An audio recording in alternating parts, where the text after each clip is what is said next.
how is anybody doing this morning when you look at how this keeps happening? And you and I have covered too many of these, and I try really hard. Well, if one of your New Year's resolutions is to improve your health, a mostly plant-based diet, including grains, vegetables, and fruits, can be the ticket to improving your overall health. But you're cutting out animal products rather than alcohol. Well, people going vegan for the month have more options than ever before, with some of the biggest names in fast casual dining adding plant-based options to their menus. Yeah, it's because of that, and also these vegan exclusive restaurants that are popping up more than ever before. Over 50 years without a single illness. That's the bold claim of Dr. Aris, the 76-year-old founder of Sunfired Cuisine. But what's the secret to his seemingly superhuman health? Could it be the revolutionary way he eats food that's cooked by the sun? So I observed that what I'm doing this one time a year, I'm like a snake.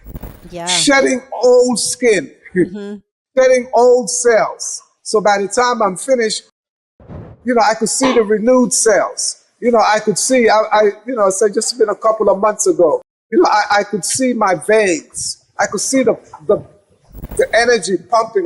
Could see my heart is really, working.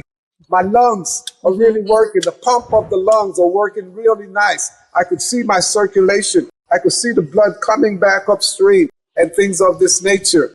I see the whites of my eyes are clear. They got, and everything, even my hair, the softness of my hair, all of these things. It's like, wow, it's almost like watching a caterpillar turn into a butterfly. Yeah. Yeah, so absolutely. To do this renewal every year and to actually, literally put myself in a position where I'm like retuning, retouching, fine-tuning, and getting rid of the old, dilapidated, crusted cells that would normally turn into corns, bunions, kidney stones, and things of that nature. Just eating nuts and nut butters and things like this, these hard, dense foods, I'm cutting back. I see I don't need it. I see how they dry me out for the rest of the year. Even though I still drink on average every day, I drink on average 8 glasses a day minimum of juices, coconut water. By the way, I haven't drank just normal, regular water in over 40 years. My water is living water from plants. It's structured water, H3O. So I see the big difference. So at 76, no aches, no pains. I climb coconut trees still. He firmly believes in consuming food naturally grown from the earth and baked with natural sunlight. Some, like him who value natural plant-based foods, choose vegan diets for a variety of reasons. I love being vegan. I want to be vegan. I feel great. I had lost 30 pounds at that point. It can help the animals, our planet. Let's hear from Victoria Gill, who has some interesting science research results to share. That's according to a new study by scientists at the University of Oxford, who crunched the numbers on meat and dairy production and found that while these animal products provide less than 20% of our calories, they use the vast majority of farmland, about 80%. Now, there are other things that individuals can do to make a difference to the environmental impact of what they eat, thinking about how far your food is transported, for example. But even in terms of greenhouse gas emissions, it's production rather than transportation that's really significant. People understand that the food we eat plays a significant role in our body. Meanwhile, across the bay in Tampa, Nick Alami is the owner of the Vegan Halal Cart with an all-vegan menu of gyros, wraps, and shawarmas. Hello, there you go. Jean-Auriel says he switched over to a plant-based diet 4 years ago to improve his health. And the doctor told me, I can never forget my doctor, he was like, you look like a Lamborghini with bad parts in it. And that changed my life. It has nothing to do with our genes. It has to do with the way we treat our genes. So that if the African Americans or Latinos, are associated with hypertension and kidney disease or diabetes and obesity, it's really not because we were made that way. It's because we made ourselves that way. The Journal of the American Heart Association conducted a study spanning 32 years. Here are the results. They found that those who had a mostly plant-based diet were 52% less likely to develop heart issues. Shah Durant has a growing YouTube channel called The Chunky Vegan, where he teaches viewers how to veganize their favorite foods at home. with a baby spoon. Scoop it. Many people choose plant-based eating for health reasons, but it can also fit with your culture. You don't have to ditch your favorite foods. Instead, you can veganize them by using plant-based ingredients instead of meat or dairy. This way, you can still enjoy the taste you love while eating healthier. It's like a win-win for your body and your culture. Okay, well, a couple of things there. Definitely, it's not a style for me. I mean, we're talking 53 years. This is not a style. This is a life.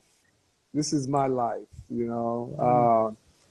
And transforming. You know, I was actually born not far from here, you know, 20 minutes from where I am now. I was born in the Gatun Lake, right here in Panama. And I grew up in this environment. I grew up in the bush. So I've come full circle and I'm back home. So I'm at a 700-acre permaculture fruit farm. Wow. So, you know, I'm in the land of the 4 big B's: the birds, the bees, the bats, and the butterflies. And wherever they hang out, we got food. We got a food factory right here, you know. So we're talking durian, pineapple, mangoes, mangosteen, 70 varieties of exotic fruits right here. So every day is a fruit festival in my life. You know? Over 50 years eating raw food, Dr. Aris is all about natural food, grown from the ground and kissed by the sun. Now, fancy science folks are making meat in labs. Who's right? Let's hear from Dr. Aris. Because when I got into this, in 1976, 100% sun-fired foods. And by the way, sun-fired food is a word that I coined because I wanted to put a positive light on this cuisine. There's nothing raw about this stuff. You're talking about, you know, the side of an animal that the skin has been ripped off. That's raw.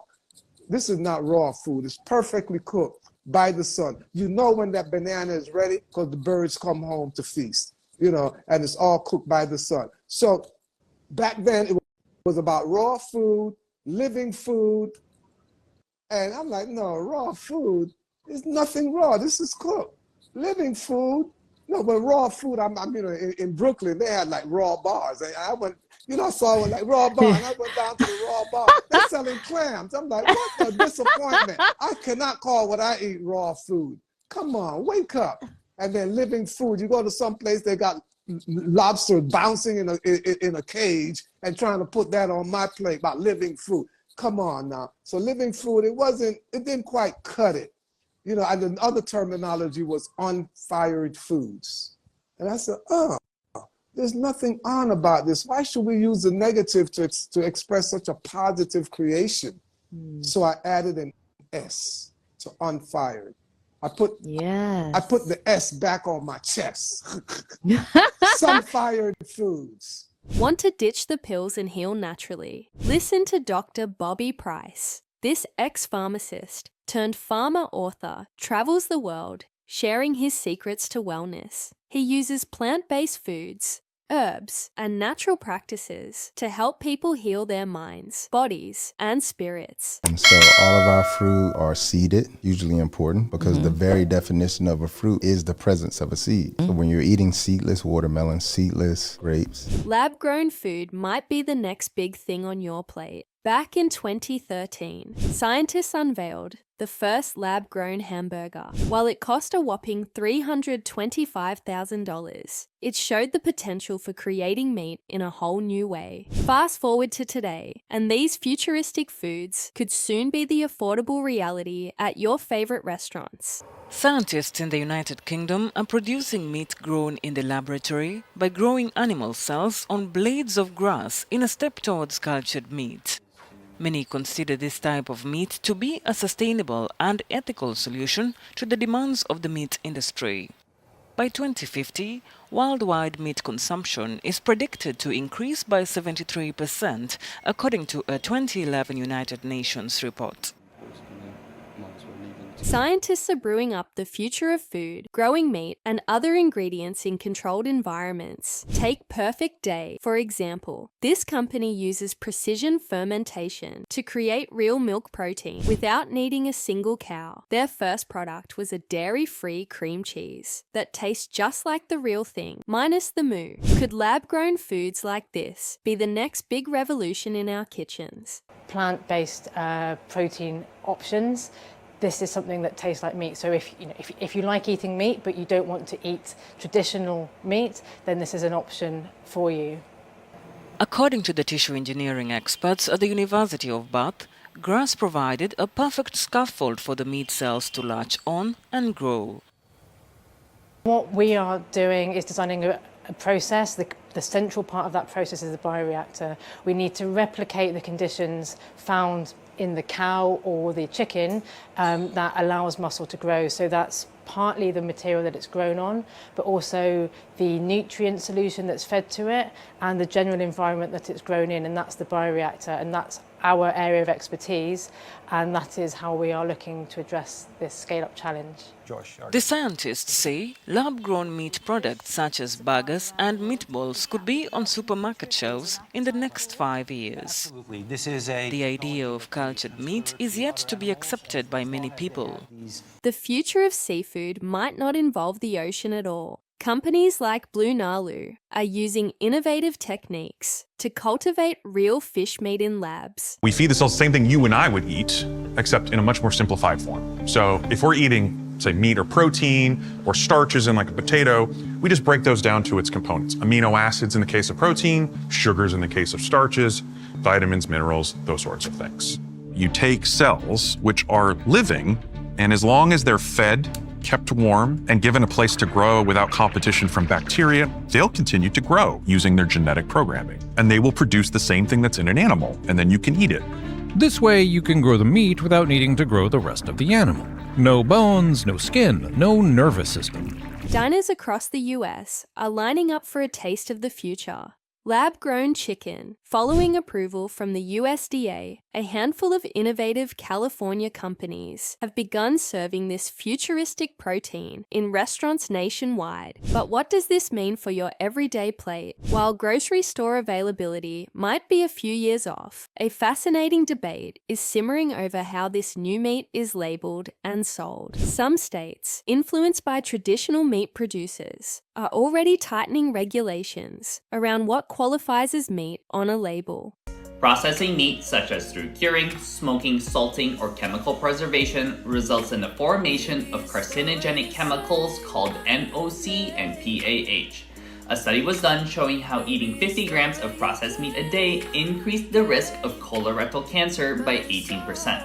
It also increases your risk of the following cancers. Those delicious slices of processed meat might be hiding a dark secret. Processed meats are packed with unexpected ingredients, nitrates, nitrites, and other additives. While these ingredients help preserve the meat and enhance its flavor, a recent study by the National Cancer Institute in the US suggests a strong link between high consumption of processed meats and an increased risk of colorectal cancer. In fact, the study estimates that reducing processed meat intake by just 30% could prevent hundreds of thousands of chronic diseases in America each year. You know, processed meats are another food product that actually are classed as a carcinogen by the World Health Organization.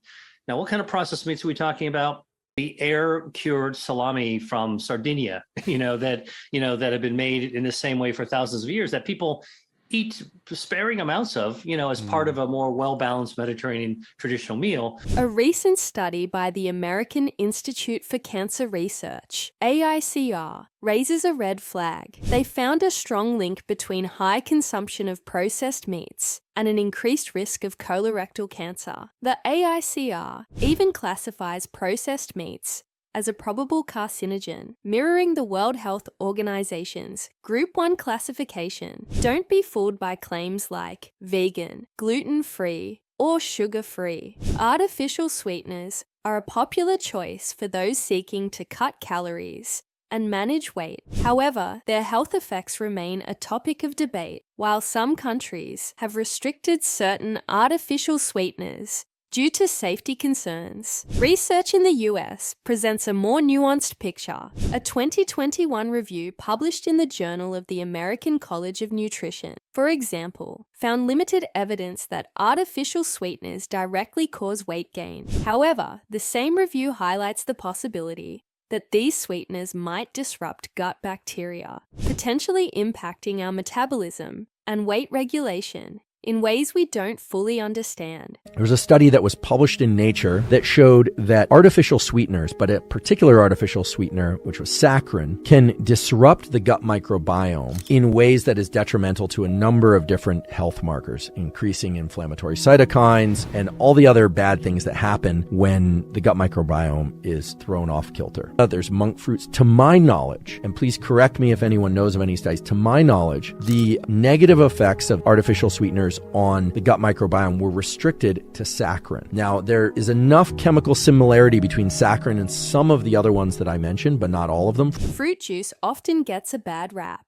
but the truth is more nuanced. While undeniably convenient, it's important to understand the key differences between whole fruit and its juiced form. A major concern with fruit juice is the loss of fiber during processing. A 2017 study published in the Journal of the American Dietetic Association found that whole fruits contain significantly more fiber than their juiced counterparts. This fiber plays a vital role in digestion, promoting feelings of fullness and regulating blood sugar levels. When juiced, this benefit is lost, leaving a concentrated source of natural sugars. The American Heart Association recommends limiting added sugars to 25 grams per day for women and 36 grams for men. Consuming large amounts of fruit juice can easily push you towards exceeding those recommendations, potentially contributing to weight gain and other health issues. So it's happening when you sweat.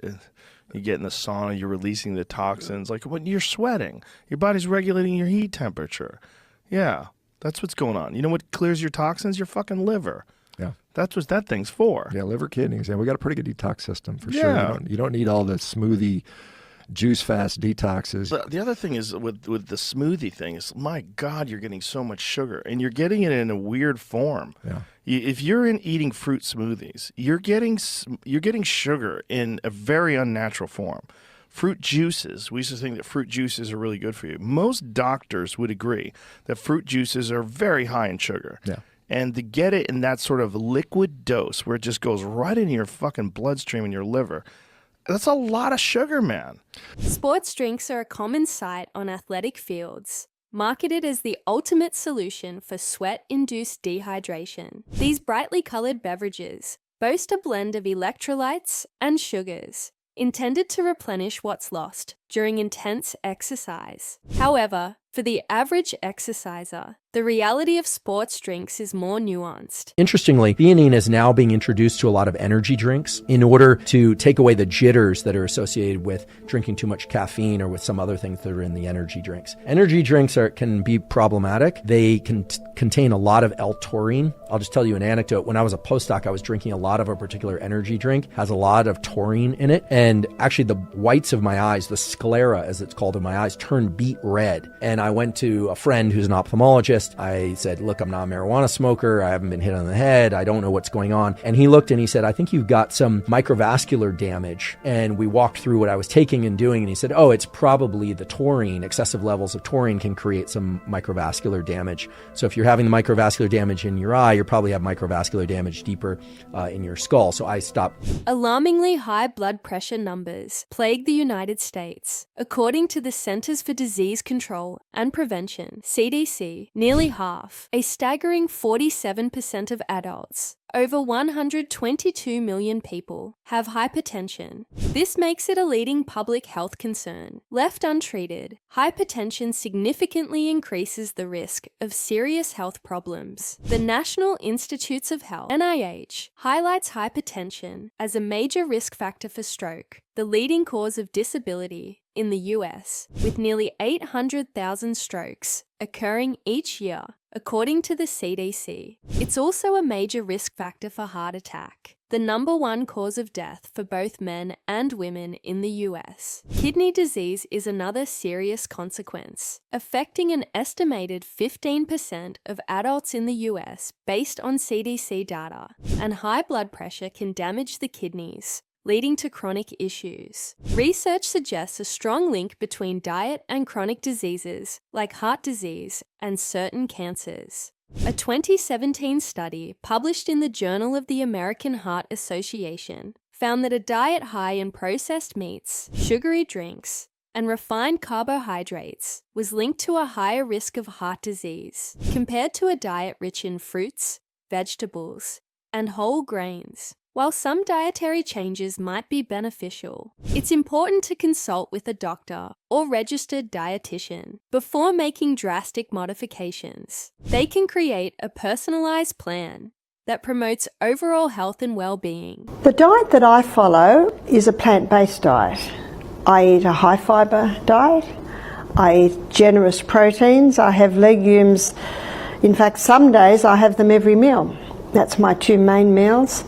And I have fats, not a lot of fats. I might have a teaspoon of olive oil a meal. I might have a few nuts and seeds after every meal.